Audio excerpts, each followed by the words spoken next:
Tapi kita lihatlah, kita ini biar ilmunya segudang dan bagus, mampu mengatasi siapapun, tapi kita kalah dengan kekuasaan. Karena kekuasaan dimiliki, dipegang oleh orang-orang yang zolim. Nah, kita lihatlah hakim di sini.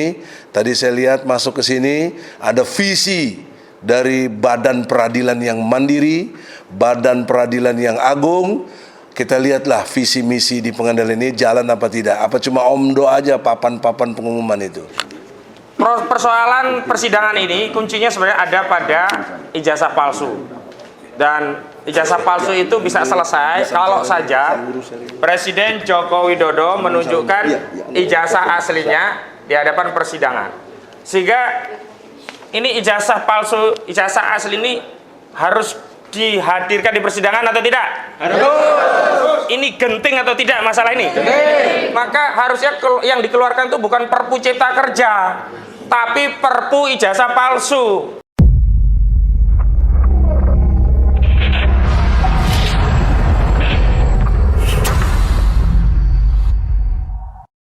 Bismillahirrahmanirrahim. Assalamualaikum warahmatullahi wabarakatuh. Waalaikumsalam warahmatullahi wabarakatuh. Hari ini kita Ibu, kasihan ibu-ibu nanti kayak di sarang penyamun, Bang. Iya.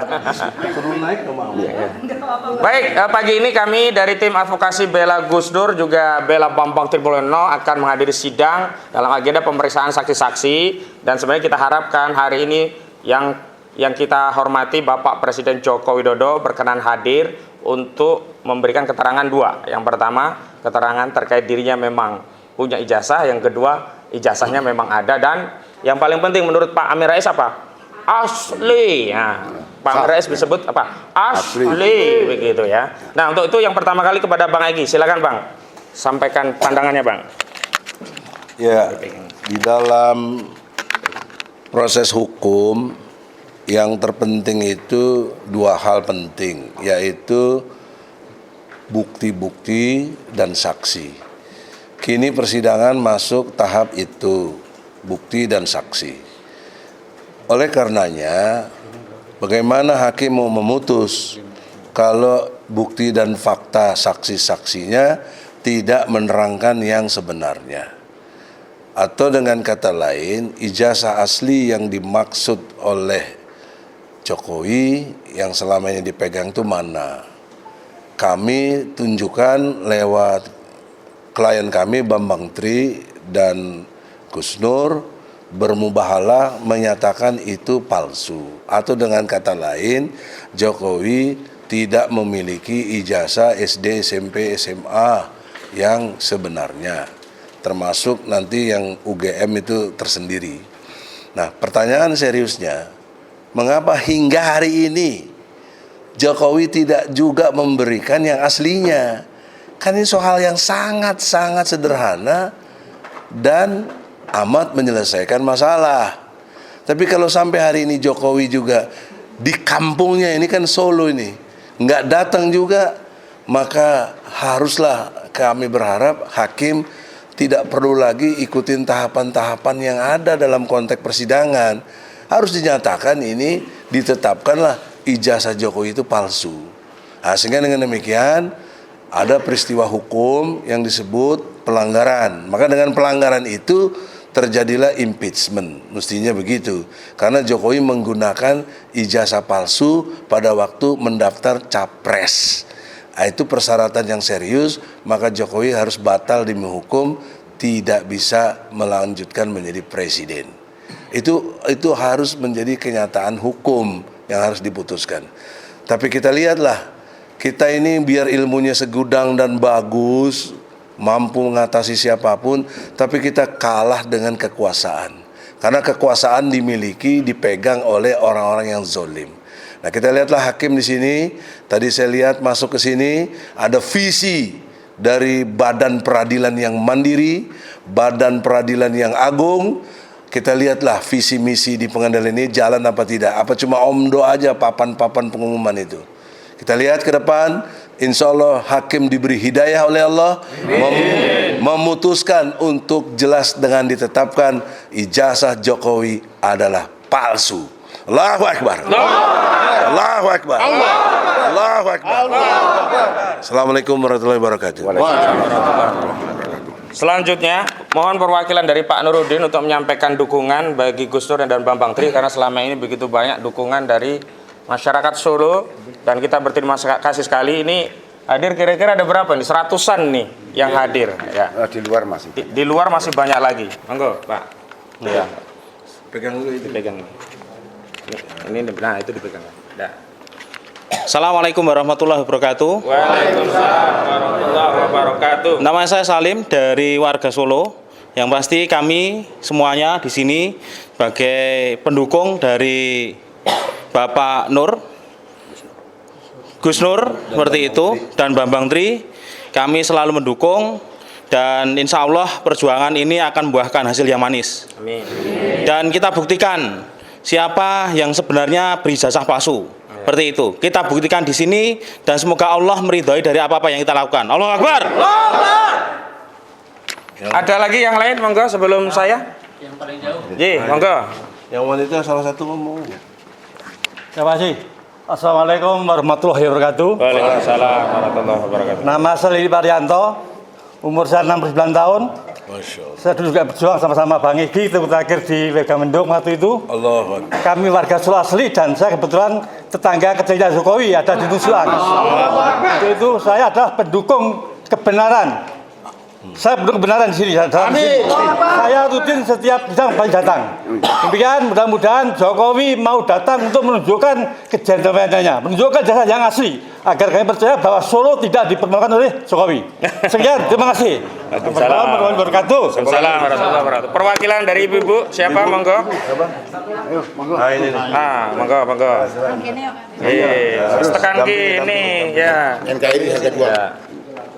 Nah, Assalamualaikum warahmatullahi wabarakatuh. Waalaikumsalam warahmatullahi wabarakatuh. Belum harapan. Allahu Akbar. Allahu Akbar. Saya bukan mewakili diri sendiri, saya mewakili orang-orang yang mendengar, mengerti dan membaca ada kecurangan. Siapapun itu namanya, entah Bambang, entah Gus Nur atau siapapun yang menemukan atau mengetahui ada kepalsuan atau mungkin indikasi ijazah palsu, siapapun itu kita harus bela dan dalam hal ini kita mengikuti persidangan untuk mendapatkan kebenaran ijazah yang asli. Untuk itu kita jauh-jauh dari beberapa daerah sengaja ke Solo karena katanya banyak saksi-saksi yang di Solo, kita ikutin dari dengan insya Allah dari semua yang masih mempunyai hati untuk membela kebenaran sampai ketemu benar-benar ijazah itu palsu atau asli. Saya khususnya dan kami mengundang teman-teman, saudara-saudara, mungkin senior-senior yang seusia dengan Pak Jokowi yang mengetahui apakah itu teman sekelas, teman main, mungkin teman mancing atau teman cari kodok, silahkan monggo. Kami harapkan ini untuk kepentingan kita semua, bukan untuk saya sendiri, nggak ada hubungannya saya sama ijazahnya. Iya, monggo yang benar-benar masih mempunyai rasa cinta kepada khususnya negara ini demi nama baik kita malu dong punya kalau memang benar ijazah Pak Presiden kita palsu ya kan. Mari untuk itu saya menghimbau mungkin masih panjang atau semoga segera selesai. Yang merasa berkepentingan mengetahui kebenaran ini akan menjadi sejarah kita di masa yang akan datang. Demikian, mohon dukungan yang tidak bisa hadir mungkin bisa mendoakan. Ini untuk kepentingan kita bersama, tidak hanya untuk agama Islam, tidak ada hubungannya dengan agama, tapi untuk kepentingan nasional kita semua. NKRI harga demikian. Assalamualaikum warahmatullahi wabarakatuh. Biar komunikatif. Baik. Apabila benar ternyata ijazah Jokowi palsu, bagaimana sikap Anda? Secara hukum saya tidak banyak memahami, tapi secara harga diri dan harga bangsa, monggolah Pak Jokowi legowo mundur karena itu adalah moral dan ya nama baik kita yang akan tercatat tidak hanya di dunia ini tapi juga selamanya dan akan mungkin dihisab di mata Allah. Dan Bapak sudah sebaliknya kalau pengadilan ini bisa diatur, direkayasa, ternyata ijazah Jokowi asli, bagaimana? Ya tunjukkan di sini. Kan kita belum tahu Pak. Monggo Pak. Cuman nunjukkan aja Pak. Apa kita perlu main ke rumahnya? Di sini Pak? Bisa dengan akrobat, nggak perlu ditunjukkan, tahu-tahu diketok palu oleh hakim. Wallahu a'lam bishawab, kita berharap hakimnya. Nah, bagaimana sikap rakyat? Bagaimana sikap rakyat? Sebagai rakyat ya saya tetap mengharapkan, mendoakan dan Sudah, doa sudah. Ini dinyatakan tetap asli walaupun nggak ditunjukkan. Musibah bagi rakyat Indonesia. Sikap Oke. rakyat tetap mendiam atau melawan? Itu yang penting. pasti menghormati pengadilan. Jadi hari ini adalah hari penentu, kita semua di sini tahu bagaimana sikap hakim dan tim pengadilan di sini. Baik. Matur nuwun dari saya. Assalamualaikum warahmatullahi wabarakatuh. Salam Allahu Akbar. Allahu Akbar. Ada yang kakung ya, yang Putri sudah dulu. Yang kakung ada perwakilan lagi? Baik. Iya, monggo. Ya. Assalamualaikum warahmatullahi wabarakatuh. Waalaikumsalam warahmatullahi wabarakatuh. Saya datang dari Solo Timur ini Pak. Solo Klaten. Timur. Oh, Klaten. masya Allah. Alhamdulillah saya belum pernah ketemu, tapi 2 kali saya ketemu Gus Nur di Tasikmalaya ketika Pengajian. iya pengajian tabligh akbar bersama Mujahidin. Kemudian di Cibubur setelah aksi 212 kami diundang di sebuah pondok. Saya bukan mewakili organisasi, tapi izinkan saya mewakili diri pribadi saya bahwa saya akan kawal dan kami teman-teman akan kawal terus persidangan ini sampai selesai, sampai dibebaskan dua ustadz kami, Gus Nur dan Bambang Tri. Ya kalau kemarin saya lihat penasihat hukum mengajukan surat penangguhan penahanan. Ya. Kemudian hari ini kami juga akan konfirmasi apakah disetujui apa tidak. Kalau tidak disetujui apa alasannya, bisa dibuka di depan umum. Kalau membutuhkan Jaminan. jaminan ya kami siap. Menjamin semuanya. Ya, bisa. Ya, secara pribadi dan bersama dengan kawan-kawan. Kemudian kalau perlu pengganti, misalnya akan minta diganti dengan ditahan, siap saya ulang. Oh, menggantikan. Siap. Iya, ya. Sekali lagi kami mengucapkan terima kasih. Itu mendapat kesempatan untuk bicara. Saya kembalikan. Ya, baik. Monggo sekali lagi sebelum saya closing. Cukup. Baik, bismillahirrahmanirrahim. Persoalan persidangan ini kuncinya sebenarnya ada pada ijazah palsu. Dan ijazah palsu itu bisa selesai kalau saja Presiden Joko Widodo menunjukkan ijazah aslinya di hadapan persidangan. Sehingga ini ijazah palsu, ijazah asli ini harus dihadirkan di persidangan atau tidak? Harus.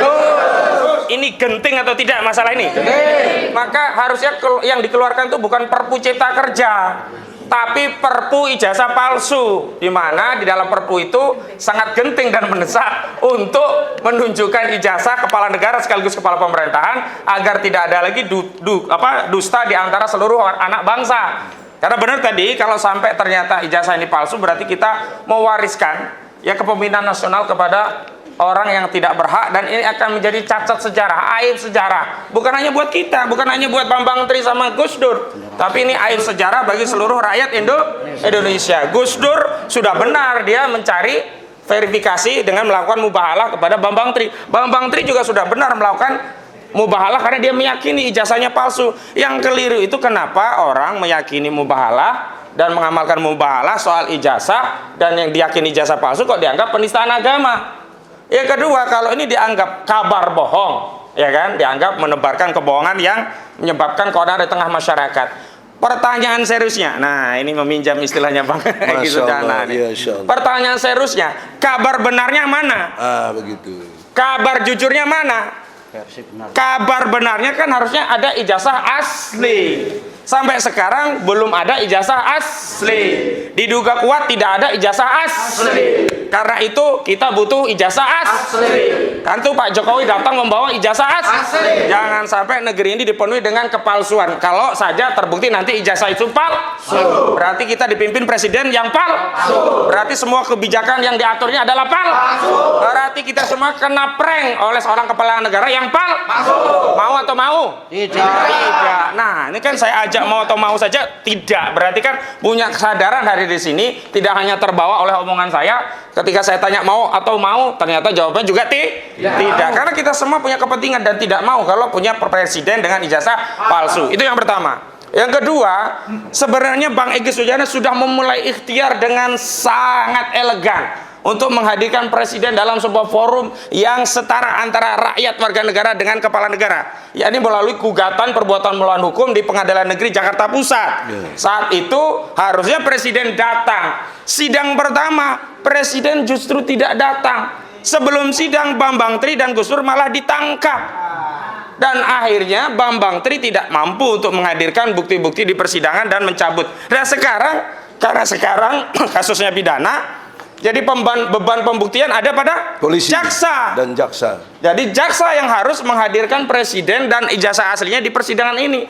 Kalau kita udah tanya guru-guru, teman, handai tolan, anak, cucu, kemudian juga peliharaan ditanya, kambing ditanya, kodok ditanya, cebong ditanya.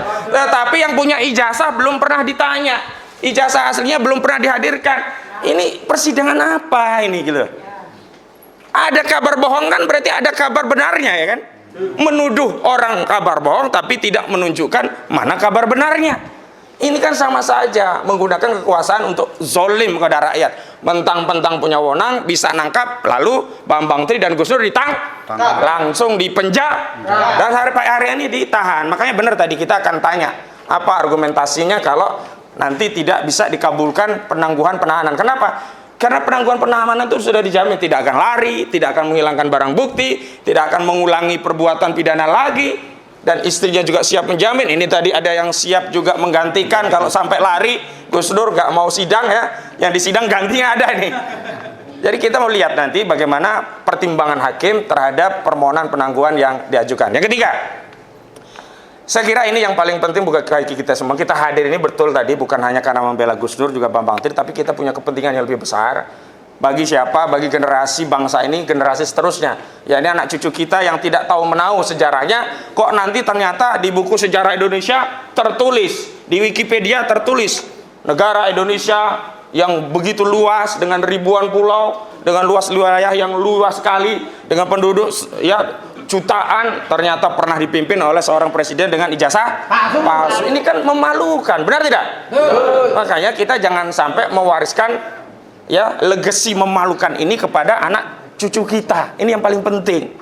Dan persoalannya juga bukan hanya karena ijazah palsu, karena kebijakan presiden selama ini selalu menimbulkan ketidakadilan di tengah rakyat.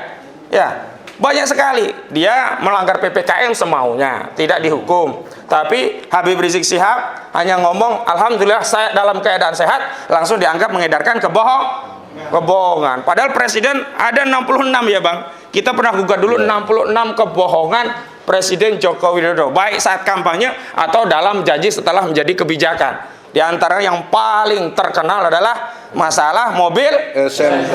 Nah, sampai sekarang belum ketahuan mobil SMK itu. Mobil gaib. Mobil gaib begitu. Yang kedua, di kantongnya ada duit berapa dulu? 11.000. Nah, sekarang kemana duit itu? Itu kabar bohong atau kabar benar?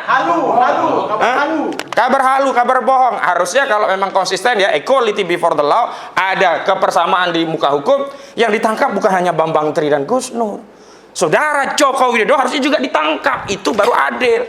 Tapi kalau memang saudara Joko Widodo tidak ditangkap, ya jangan nangkap Bambang Tri dan juga Gus Nur. Kalaupun ini udah kadung ditangkap, ya harus tanggung jawab presiden.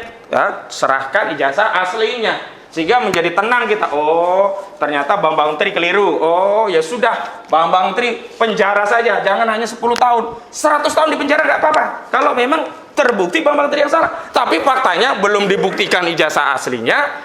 Rakyat kecil dizolimi, ditangkap, langsung dihadirkan di persidangan. Ini zalim atau zalim, saudara? Kita lawan atau kita lawan, saudara? Takbir! Takbir! Takbir! Assalamualaikum warahmatullahi wabarakatuh. Closing, Bang. Ya, alhamdulillah atas izin Allah semua akan terjadi. Qulillahumma malikal mulki tu'til mulka man tasya. Jadi Allah yang memberikan kekuasaan kepada siapa yang dikehendaki, dan Allah yang mencabut, Allah juga yang muliakan, Allah juga yang hinakan.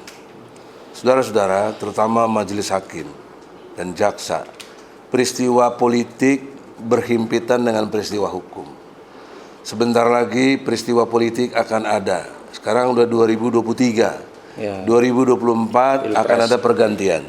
Kalau Anda masih mempertahankan kekuasaan yang zolim, membela mereka yang tidak benar, Anda ingat peristiwa akan jalan terus, dan kami mencatat rakyat. Kamu hakim yang zolim, kamu jaksa yang zolim, kami catat, dan ada perubahan nanti, kalian tiba gilirannya harus diadili dengan pengadilan rakyat. Itu aja, ingat baik-baik, hakim, jaksa, polisi, Anda telah membuat catatan pribadi Anda yang membuat Anda ini adalah orang-orang zolim yang menzolimi rakyat Indonesia, dalam hal ini Gus Nur dan Bambang Tri, dan kami semua yang mencintai kebenaran, kejujuran, dan keadilan. Semoga demikian, mohon diperhatikan. Assalamualaikum warahmatullahi wabarakatuh. Waalaikumsalam warahmatullahi wabarakatuh. Takbir. Allahu Akbar.